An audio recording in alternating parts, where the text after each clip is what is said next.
안녕하세요. 국민대학교 정구민입니다. 예, 이제 우리나라에서도 이제 IT 산업이 본격적으로 발전을 해야 되는 시기이고요. 지난주에 그 유럽의 카투바시시 위원장이 한국에 왔다 갔는데 이런 얘기를 하거든요. 빨리 가라고. 예.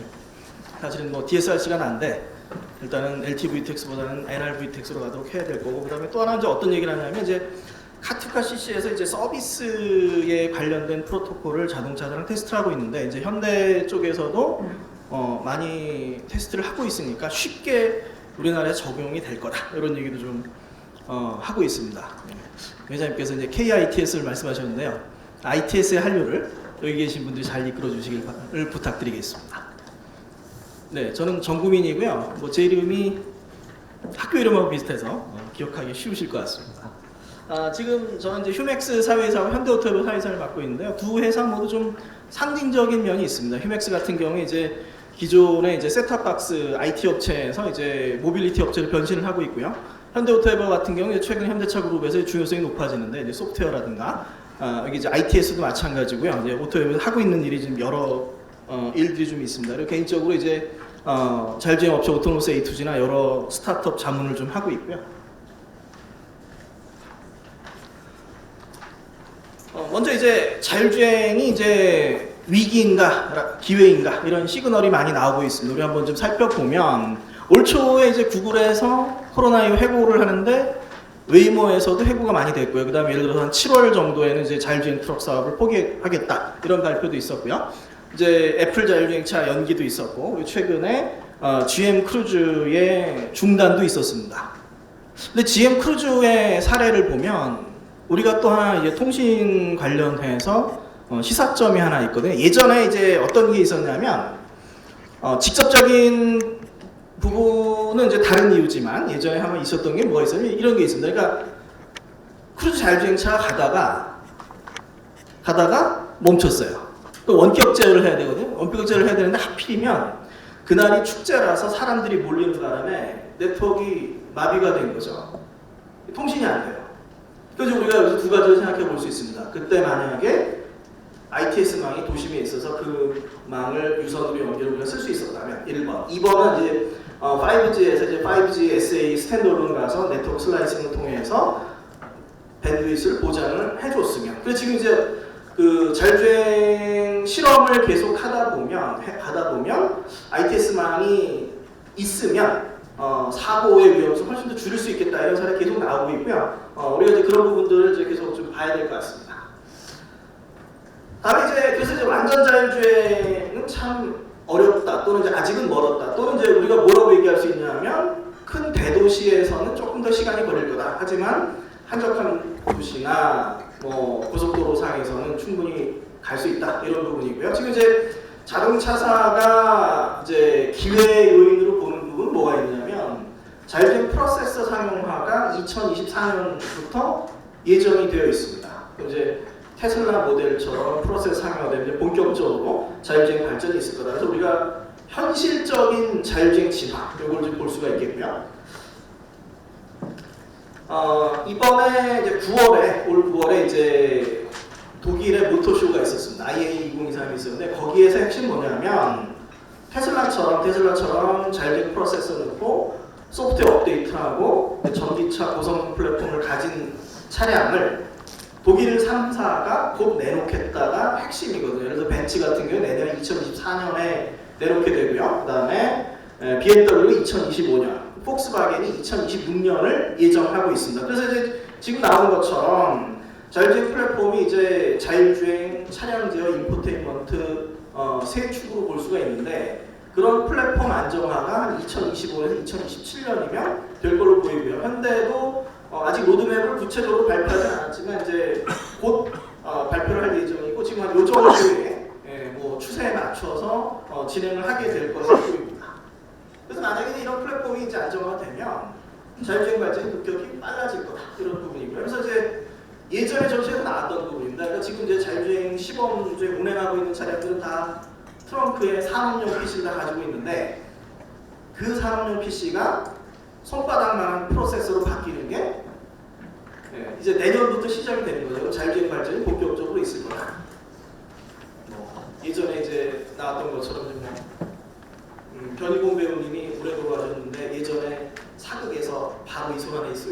얘기하셨던 것처럼 이제 시작이 됩니다. 그래서 한번 보면 대표적인 업체가 이제 모빌아이, 퀄컴, 그다음에 엔비디아가 있습니다. 엔비디아 프로세서를 바탕으로 내년에 볼보랑 벤츠가 상용을 하게 될 것으로 보이고요. 그다음에 이제 2024년에 이제 폴스타가 모빌아이 프로세서를 기반으로 상용하게 될 것으로 보이고요. 그다음에 퀄컴 프로세서는 이제 폭스바겐이 2026년, 그다음에 BMW가 2025년에 적용을 시작할 것으로 보입니다. 이제 발전이 급격히 빨라질 거라고 우리가 무엇을 이제 준비해야 되는가 그런 게 될 것 같고요.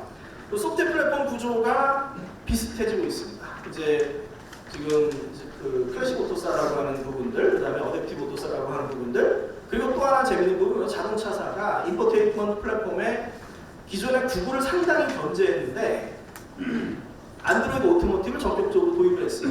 안드로이드를 도입을 했거든요. 도입을 한 이유는 뭐냐면 지금 자동차사가 신경 쓸 부분은 이제 소프트웨어 디파인드 베이클하고 자율주행에 신경을 써야지 인포테인먼트는 안드로이드 오토모티브를 도입하고 서비스 활성화에 나서겠다는 얘기죠.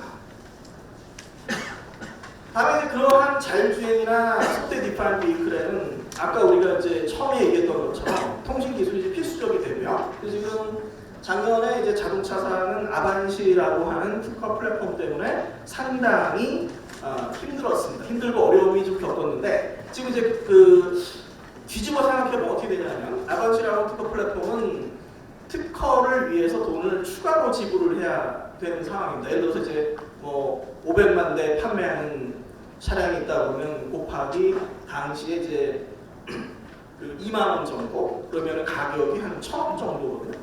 지금 이제 그 5G 라이센스가 올해 확정이 됐고요. $30 정도입니다. 벤츠가 8월에, 현대가 11월에 가입을 했고 이제 이 통신 기반의 차량들, 커넥티드 베이클이 본격적으로 갈 것 같다라고 하는 부분이고요. 그다음에 EU에서는 이제 DSRC 기반으로 가면서 미래 이제 5G 에너지 텍스를 고려해 볼까 이런 상황이 되고 있습니다. 이제 통신이 필수적으로 들어오면서 IT에서 좀 더 중요해진다 이런 부분이고요. 그리고 우리가 한번 생각을 해보면 이제 내년도에 이제 유럽에 ISA 올해부터 시작을 했고요. 인텔리전트 스피드 어시스트 같은 경우는 이제 특정 지역에 가면은 속도를 낮추는 거죠. 거기에 이제 VTX를 쓸 수도 있습니다. 이제 유로 NCAP에 이제 본격적으로 들어간다. 이게 하나 있고요. 그다음 차이로 레벨 3를 보면 교통 정보 제공. 그러니까 지금은 60km인데 앞에가 100km면 통신을 통해서 알려줘야 되는 부분이고요. 그다음에 자율발렛 파킹 이제 요거는 이제 벤츠가 레벨 4로 부르고 있는데 여기에도 이제 그 통신 모듈이 필수적으로 들어가고 있고요. 그다음에 이제 차량 안전 정보 제공. 그다음에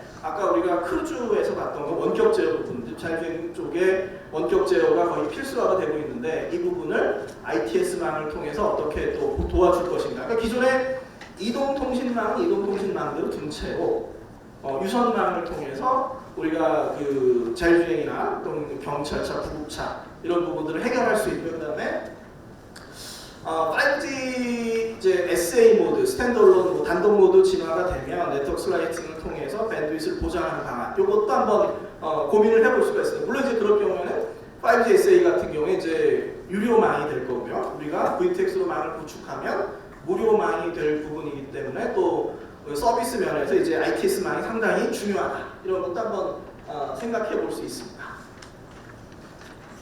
그리고 소프트웨어 디파인드 베이클이 이슈가 좀 되고 있고요. 이제 소프트웨어 디파인드 베이클이 이제 소프트웨어로 계속 업데이트를 하는데 지금 이제 무선 통신을 통해서 업데이트를 하게 되죠. 그럼 이게 왜 중요한가인데요. 이게 왜 중요하냐면 기능 업데이트하고 인포테인먼트나 구독 서비스 돈을 벌고 이런 부분도 있지만 이제 가장 중요한 건 뭐냐면 자동차에는 불문율이 하나 있었습니다. 뭐가 있냐면 차는 사자마자 중고차가 된다. 이런 불문율이 있었는데 이 SDB가 그거를 깨는 거죠. 그러니까 테슬라의 사례처럼 차량의 가치를 유지를 해줍니다. 최신 기능을 넣어주고요. 그래서 이 부분이 이제 자동차사가 볼 때는 만약에 우리 회사가 SDB에 늦어버리면 큰일 나는 거죠. 그래서 이 부분이 이제 최근 진화의 이제 핵심이 되고 있고요. 아까 제가 말씀드린 것처럼 이번 독일 모터쇼의 핵심적인 방향성이 뭐가 있냐면 테슬라가 전기차 자율주행 SDB 기능을 가지고 있고요. 거기에 대해서 독일 자동차 3사가 전기차 자율주행 SDB에서 테슬라보다 나은 기능을 구현해서 빨리 상용화를 하겠다라고 하는 로드맵입니다. 그래서 각각 어떤 1회 충전 거리 한 700km 이상 가고요. 그 다음에 고성능 자율주행 프로세서와 라이다 센서를 쓰고요. 그 다음에 소프트웨어 플랫폼을 안정화해서 벤츠 2024년, BMW 2025년, 폭스바겐 2026년에 차량을 내놓겠다라고 하는 부분이고, 그래서 앞으로 어떤 자율주행 기능의 발전이 빨라질 거다, 이런 부분을 예상해 볼 수 있습니다. 또 하나 연계해서 우리가 볼 거는 이제 자율주행 쪽에 지금 보면 그 예전에 우리나라에서도 있었던 건 100원 택시를 했더니 승차가 2배가 증가했다. 그래서 이동을 통해서 경제를 활성화하자, 이런 부분이 있었고, 그리고 미국의 인구 5만의 노스캐롤라이나 윌슨시티 같은 경우에는 기존에 5개 노선을 1시간씩 운행을 했는데 이걸 이제 그 조그만한 밴으로 바꾸는 거죠. 밴에 공유로 바꿔서 비용 1.5달러만 냈더니 사람들 이동이 엄청 늘어났다는 거죠. 그런데 이제 이렇게 되면은 예산이 한 30만 달러 정도 더 들어서 주민회의를 통해서 2.5달러로 올렸습니다. 돈을 더 내더라도 우리한테는 버스보다는 작은 차량의 공유가 더 좋다, 이런 부분이고, 그래서 이런 차량이 앞으로 어떤 자율주행차로 계속 바뀌어가면서 진화를 많이 갈 것으로 보이고요. 다음에 이제 서비스 측면에서는 이제 재미난 부분이 서비스 기반 차량 설계라는 부분이 있습니다. 기존에는 자동차는 어디까지나 운전자 중심의 진화가 이루어졌는데, 이제 뭐냐면 탑승자 위주. 그럼 이제 예를 들어 우리가 택시라 그러면 어디에 타냐면 뒷좌석에 타는 거죠. 그러면 이제 예를 들어서 모양이 약간 달라지더라도 뒷좌석을 공간을 넓게 하고 뒷좌석에서 승객이 편안하게 이동할 수 있는 공간을 만들어주자라고 하는 부분이 하나 있고요. 다음에 이제 아마존과 리비안의 전기 배송밴 같은 경우에는 배송자가 어떻게 하면 편하게 운전할 수 있을까, 이런 부분이 있습니다. 360도 카메라를 통해서 사고를 예방할 수 있도록 하고요. 그다음에 슬라이딩 도어를 통해서 편하게 열 수 있도록 하고요. 또 이게 전기 차량이기 때문에 이제 밑에 그 구조적으로 짐을 많이 실을 수 있는 구조들, 이런 부분들을 이제 같이 가고 있습니다. 이게 하나의 또 이제 그 방향성이 될 거고요.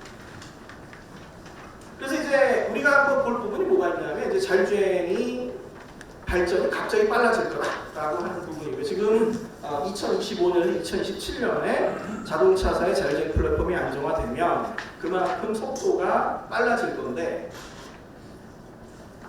거기에 이제 이 자율주행 도심 서비스나 서비스 활성화에 ITS 산업이 이제 또 큰 기여를 할 수 있을 것으로 보입니다. 그러니까 기존에 어떤 자율주행이 천천히 발전해 왔는데 갑자기 이제 점프를 하게 될 거라는 거죠. 이제 그 부분이 이제 테슬라라고 하는 매기가 얼마나 또 이제 기술을 많이 발전시킬 거냐라는 이슈도 시장에서 상당히 중요한 부분이 됩니다. 그래서 이제 그 자율주행 플랫폼의 안정화 더불어서 차량 설계가 맞물리고요. 그러니까 계속 이제 자율주행 프로세서가 들어가서 고성능 프로세서가 250톱수, 초당 250조의 연산도 하고 500조의 연산도 하고 이런 고성능 프로세서가 들어가 있고, 소프트웨어를 계속 업데이트하면서 자율주행이 발전해 나가는 부분들이 이제 발전 방향이 되고 있습니다. 이제 그렇게 되면 이제 우리가 도심 자율주행으로도 곧 들어올 거다라고 하는 부분이고요. 도심 자율주행에서 우리가 볼 부분은 도심 정밀지도 구축이나 도심 모델링 및 가상화 부분들, 그다음에 정보 수집이나 구축, 또 하나 이제 디지털 트윈에서의 이제 움직임 판단이 중요해지고 있습니다. 여기서 이제 ITS도 중요한 역할을 할 거고요. 최근에 좀 자율주행 실험이나 자율주행 시승 행사에서 제가 보면 어떻게 있냐면 이제 딜레마적인 부분이 있습니다. 노란불에서 자율주행차가 어떻게 움직일까? 카메라만 이제 신호를 보고 가는 경우에는 가끔 금을 넘는 경우가 있어요. 가끔 이제 자율주행차들이 빽 하는 경우가 있습니다. 아찔한데요. 어기면 안 되니까 그런 경우가 있는데, 그걸 만약에 이제 우리가 ITS를 통해서 얼마나 시간이 남아있는지의 정보를 자율주행차가 받아서 가면 사고도 예방하고, 그리고 이제 많은 어떤 사고 예방과 에너지 절감 측면에서 이제 도움을 받을 수 있고요. 그다음에 이제 도심 정보 수집 측면에서는 도심과 똑같은 가상 환경을 만들어서 사람이 이제 저 차가 먼저 갈 것인가, 보행자가 먼저 갈 것인가 생각을 하는 것처럼 차량도 생각을 해야 되는데, 그 생각을 어디서 하냐면 현실과 똑같은 가상 공간에서 이제 게스를 하는 거죠. 테슬라의 AID에 작년에 나왔던 부분도 이제 같은 이슈였고요. 그래서 이런 어떤 가상 공간을 어떻게 만들어 갈 것인가, 이런 부분도 이제 중요한 이슈가 될 것으로 생각이 됩니다. 네, 그래서 네, 2024년 자율주행 전망을 한번 보도록 하겠습니다. 첫 번째는 뭐가 있냐면 계속 말씀드린 것처럼 자율주행 플랫폼이 내년부터 상용화를 시작합니다. 상당히 상징적인 부분이고요. 내년 이제 상용화될 부분이 벤츠의 이제 컨셉 CLA 클래스, 이번에 이제 독일 모터쇼에서 전시된 차량이고요. 여기에 이제 전기차 플랫폼이고요. 그 다음에 엔비다 OS라고 하는 소프트웨어 디파인드 베이클 플랫폼이 들어가고요. 그 다음에 고성능 프로세서와 고성능 라이다 센서가 들어갑니다. 그런데 재미난 건 뭐가 있냐면 그동안 벤츠가 엔비디아 프로세서와 루미나 라이다로 상용화한다고 계속 발표를 하다가 이번 모터쇼에서는 엔비디아와 루미나라는 언급이 없습니다. 우리는 어떤 프로세서를 그러니까 이중화를 하던가 아니면 그러니까 다른 회사의 프로세서나 라이다를 쓸 수 있도록 구조를 가져가겠다라고 하는 거죠. 그래서 그런 부분들이 이제 이슈가 되고요. 그리고 내년에 이제 모빌아이가 이제 폴스타를 통해서 상용화를 예고하고 있습니다. 여기 이제 볼보 상용화도 있고요. 자율주행 프로세서가 시장에 본격적으로 들어온다라고 하는 부분이고요. 다음에 여기에 맞춰서 라이다 센서도 상용화가 늘어나게 됩니다. 지금 벤츠나 볼보는 루미나를 쓰게 될 것 같고요. 모빌아이 같은 경우에는 뭐 다른 회사 걸 쓰는데 모빌아이가 이번에 IAE에서 발표한 게 FMCW 라이다 A 샘플을 발표를 했거든요. 그러니까 직접 센서를 만들어서 자율주행 프로세서나 플랫폼 가격을 맞추겠다라는 게 이제 모빌아이의 목적이 되고 있습니다. 다음에 이제 내년에 우리나라도 마찬가지고요. 이제 ITS 기반 서비스가 이제 크게 진화가 될 거다 그런 부분이죠. 그래서 ITS 망을 통해서 뭐 교통 정보라든가 아니면 안전 정보를 제공을 해주고 특히 도심이나 고속도로에서 다양한 서비스들을 연계하는 부분들이 내년에 이슈가 될 것 같습니다. 그래서 오늘 아마 많이들 오셨을 거고요. 또 하나 내년에 재밌는 부분이 이제 자율주행 트럭이 상용화를 시작합니다. 미국의 트럭 물류 시장을 1000조를 잡고 있는데요. 미국에서 보고 있는 게 뭐냐면 2030년이 되면 16만 명의 트럭 운전사가 부족한데 그걸 자율주행으로 좀 해결해보자 이런 부분이죠. 근데 이제 예전에 한번 실험을 해봤더니 사람이 24시간 운전할 거를 자율주행 트럭은 14시간 만에 가요. 뭐 휴식도 없고요. 그냥 쭉 가면 돼요. 그럼 과연 이제 일자리 문제가 어떻게 될 것인가? 이번 이제 캘리포니아 사례에서도 캘리포니아 교통국에 여기 자율주행 트럭을 무인으로 할 거냐, 안전운전자 있을 거냐 이거에 대해서 논란이 좀 있었는데 이제 사회적인 합의 부분도 이제 필요한 부분이 될 걸로 보이고요. 물론 이제 사회적 합의까지 가려면 일단 자율주행 트럭 상용화를 가게 되겠죠. 그게 이제 내년이라는 얘기고 저기 여기 나와 있는 그 오로라 터미널 같은 경우에는 우리나라에서도 상당히 우리나라 정부처에서도 상당히 재미나게 보고 있습니다. 우리나라 지금 어떤 거냐면 서울 근교의 휴게소에서 땅 하면 여기서 이제 출발하면 이제 이게 출발 쭉 하는 거죠. 출발하면 무인으로 출발해서 부산 근처의 휴게소까지 무인으로 가는 거예요. 그럼 그 휴게소와 휴게소까지 무인으로 가서 운송비를 절감을 하고 거기서부터 이제 사람이 운전해가는 이런 모델이 이제 오로라 터미널인데 이게 내년부터 이제 있고요. 여기 이제 꼭 뭐 오로라뿐만이 아니라 뭐 코디알이나 가틱 같은 경우도 내년부터 보고 있어요. 물론 본격적인 대량 양산이나 상용은 2025년을 보고 있는데 이 자율주행 트럭이 가져오는 변화도 상당히 클 것으로 생각이 됩니다. 근데 여기서 이제 그 미국에서 지적이 나오는 건 뭐가 있냐면 이제 아무래도 크기가 크고 그러다 보니까 이제 안전성 이슈가 좀 있는데 고속도로에 이제 ITS 많이 들어가면 또 그런 안전성을 위해서라도 도움을 줄 것으로 생각이 됩니다. 네, 어제 이제 서울에서 이제 세계 최초로 이제 야간 자율주행 버스가 이제 운행이 됐는데요. 이제 주요 자율주행 회사가 운행을 확장하고 있습니다. 물론 이제 크루즈 같은 경우는 이제 기술력이 좀 부족했던 면이 있고요. 그러니까 크루즈 같은 경우 운행 중에 계속 지적이 나왔던 것 중에 뭐가 있냐면 경찰차나 소방차나 소방관을 인식을 못하는 문제도 계속 나왔고 그런 어떤 비정형 데이터 문제도 있었고요. 그다음에 좀 재미있다고 보긴 뭐하죠? 우리에게 시사점을 주는 사고가 뭐가 있어요? 예를 들어서 이제 2차선 도로예요. 여기 2차선 좁은 도로죠. 거기에 큰 트럭이 유턴을 하려고 하는데 스윙 와이드 즉 맨 바깥 차선에서 유턴을 할 수밖에 없는 거죠. 그 도로에서 맨날 그렇게 해봤는데 크루즈 자율주행차 거기서 이제 사고를 했어요. 그래서 그런 어떤 다양한 비정형 데이터 상황들을 어떻게 우리가 모델링해서 갈 것인가 이런 부분이 좀 있고요. 그리고 자동차상의 상용 가능성은 지금 뭐 테슬라나 샤오펑 카카오펑에서 2024년에 한번 시도를 해보겠다라고 얘기를 하고 있습니다. 이제 이런 부분이 이제 앞으로 도심 자율주행이 많이 확대될 부분이라는 부분이고요. 그다음에 자율주행 셔틀도 운행이 많이 늘어나게 됩니다. 지금의 자율주행은 이제 도시 하나하나를 이제 풀어가고 있는데, 그렇게 도시 하나하나를 풀어가면서 이제 자율주행 운행이 점점 더 이제 확대될 것으로 보이고요. 최근에 이제 국토부에서도 이제 10개의 자율주행 시범지를 추가적으로 이제 지정을 했습니다. 자율주행 레벨 3라고 하는 부분이 이제 법적인 책임 때문에 상당히 상징적이 되고 지금 시속 60km이긴 하지만 이제 벤츠부터 내년에 이제 BMW도 있고요. 여러 회사, 현대도 있고 여러 회사들이 자율주행 레벨 3 상용화를 이제 선언을 하면서 한 발 더 자율주행이 좀 나가고 있습니다. 레벨 4로 가면 이제 중요한 부분들이 이제 이중화가 중요한 부분이죠. 그러니까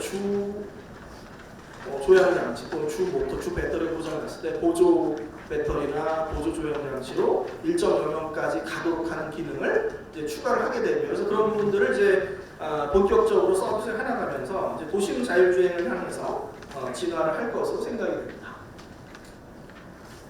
다음에 이제 도심 자율주행 상용화 노력이 상당히 이제 중요한 부분이죠. 그래서 도심을 어떻게 모델링 할 것인가, 도심 정밀지도 구축에 대한 부분도 있고요. 여기에는 이제 지도와 서비스를 연계해서 이제 ISA 부분도 이제 중요해집니다. 인텔리전트 스피드 어시스트 중요해지고요. 그리고 이제 주변 차량 및 보행자 움직임 예측이 상당히 중요해요. 여기에는 또 하나 이제 밑에 적은 도심 정보 수집 가이드라인이라는 게 사회적 합의가 좀 필요한 부분이 있습니다. 자율주행차가 사람의 움직임을 이제 에스티메이션 하려면, 예측하려면 이 사람이 어디를 보고 있는지도 봐야 되는데 지금의 법률상에서는 이제 비식별화를 시켜야 되거든요. 그래서 이런 학습에 대한 부분과 그다음에 정보 보호에 대한 부분을 어떻게 우리가 잘 제도적으로 만들 것인가, 이게 이제 업계에서는 이제 하나의 이슈가 되고 있고요. 자율주행 시뮬레이터 문제는 뭐 상당히 중요한 거죠. 어떻게 현실과 똑같은 디지털 트윈을 만들어 갈 것인가, 이런 부분들이 또 이제 중요해지고 있습니다. 여기 지도업체를 많이 오셨는데요. 그런 부분들을 우리가 지금 고민을 해야 되는 부분이고요.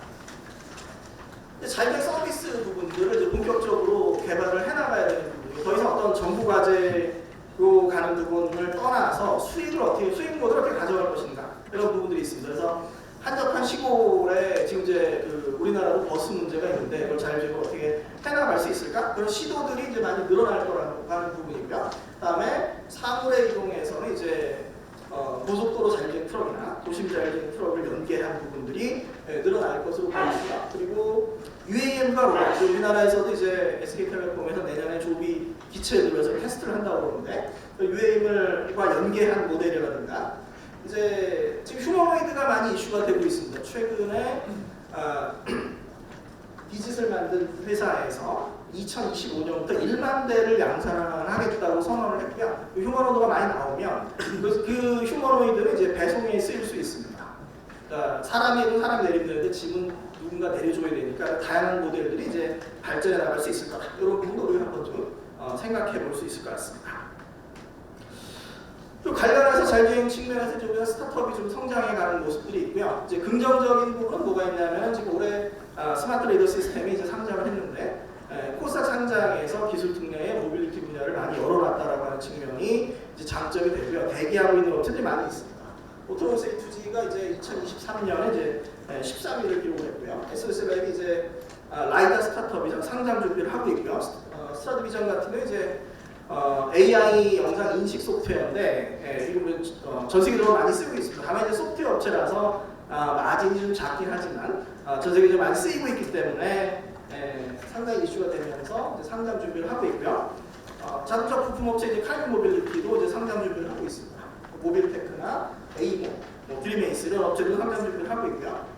그다음에 이제 5G NLP텍스 전문 업체 에티포스도 지금 여러 노력을 하고 있고요. 그다음에 여기 이제 신생 업체를 좀 정리를 해봤는데 VSI라고 하는 업체가 뭐가 있냐면 여기 이제 자율주행을 가게 되면 센서에서 처리 프로세서까지 보내야 할 데이터가 상당히 많습니다. 그걸 어떻게 빨리 보낼 것인가? 우리가 서데스라고 하거든요. 그래서 두 개 표준이 있는데 이제 아싸라고 읽지 말라고 하더라고요. ASA라는 표준이 하나 있고요. 그 다음에 저기 이제 이스라엘 발렌스라는 MIPA5라는 표준이 있습니다. MIPA5 같은 게 이제 기존의 휴대폰이나 TV에서 쓰던 대용량 전송 기술을 그냥 자동차로 가져온 기술이거든요. 그래서 우리나라 스타트업이고요. 지금 BMW랑 이제 뭐 과제를 하고 있고 아마 모라이는 많이 아실 거예요. 모라이 자율주행 시뮬레이터인데 국방이나 조선 쪽으로 좀 확장을 하고 있습니다. 그다음에 페블스퀘어라고 하는 업체는 이제 PIM이라고 하는 인공지능 프로세서를 구현을 하는데 이제 전력 소모가 적기 때문에 이제 자율주행 차량에 많이 도움이 될 거다. 이런 어떤 스타트업의 성장도 우리가 바라보면 좋을 것 같습니다. 자율주행이 앞으로 이제 가져올 변화를 보면 뭐 주무형 교통 시스템을 통해서 사람의 이동을 활성화를 하고요. 그다음에 자율주행 물류 및 배송을 통해서 이제 사물의 이동을 이제 활성화하게 되고요. 그다음에 맞춤형 자동차의 모습을 많이 바꿀 거고, 그다음에 도시의 모습도 많이 변화시킬 것으로 보입니다. 그리고 도시의 변화에 ITS 기술이 크게 기여를 하게 될 것으로 보이고요. 그다음에 서비스적으로 이제 콘텐츠나 광고 산업, 그다음에 쇼핑, 배송, 금융이나 그다음에 이제 뭐 차량이 알아서 정비, 주유, 세차를 하는 그런 오토 비즈니스라든가 맞춤형 서비스를 통해서 사람의 라이프 스타일을 많이 바꿔갈 것으로 보입니다. 네, 그래서 오늘 발표에서는 이제 자율주행 2024년을 전망을 해봤고요. 이제 주요 키워드는 자율주행 플랫폼의 상용화, 앞으로 어떤 자동차사 자율주행의 상징적인 이슈가 될 거라는 부분이고요. 그다음에 거기에 맞춰서 라이다 센서가 4D 미러를 확산되는 부분들, 그래서 이걸 통해서 자율주행 기능이 계속 업그레이드되면서 도심으로 들어올 거다 이런 부분이고요. 차량 쪽에는 이제 자율주행 플랫폼, 자율주행 프로세스의 상용과 주요 이슈가 되면 인프라 쪽에는 이제 ITS 서비스의 확산이 주요 이슈가 되고 우리나라도 거기에 빨리 움직여야 되겠다. 그게 이제 중요한 이슈가 될 거고요. 그다음에 사람을 나르는 셔틀이나 택시보다 트럭의 상용화가 훨씬 더 빨리 올 것 같다. 그리고 트럭이 거대한 물류 시장이 뒷받침되기 때문에 실질적인 효과를 줄 것이다. 그런 부분 볼 수 있고요. 그다음에 도심 자율주행 확대 부분, 레벨 3와 레벨 4를 준비하고요. 그다음에 자율주행 서비스를 위해서 우리가 여러 노력을 해야 된다. 이렇게 좀 볼 수가 있습니다. 네, 제 발표는 여기까지 마치고요. 혹시 질문 있으면 나중에 이메일 주시면 되고요. 네, 저기에 1004는 제 생일이 10월 4일이라고 써놨습니다. 감사합니다. 이제 내년부터 우리 IT 산업이 이제 본격적으로 발전할 것으로 보이는데요. 그 발전을 잘 이끌어 주십시오. 감사합니다. 네, 정구민 교수님 감사합니다.